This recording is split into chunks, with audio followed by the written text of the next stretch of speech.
یک مرد 29 ساله زاده تاجیکستان را در جمهوری خودخوانده اسیت جنوبی برای کشیدن نفت دستگیر کرده با حکم دادگاه 20,000 روبل روسی جریمه بستند.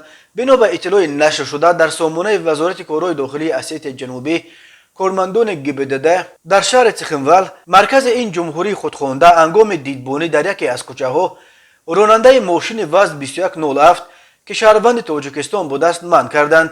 هنگام کوفتوکوف از کیسه او یک خلطه با مواد رنگش سبز بلند پیدا کردند. تشخیص نشان داد که مواد یافته شده نوس می باشد.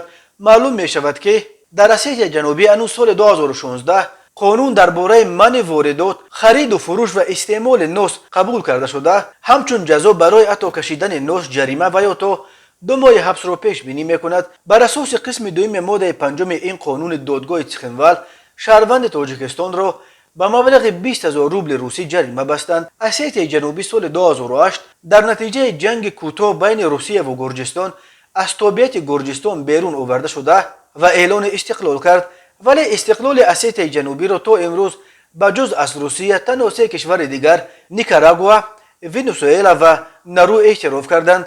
اسیت جنوبی پول خودش را ندارد و معاملات پولی در اینجا با روبل روسی صورت میگیرد.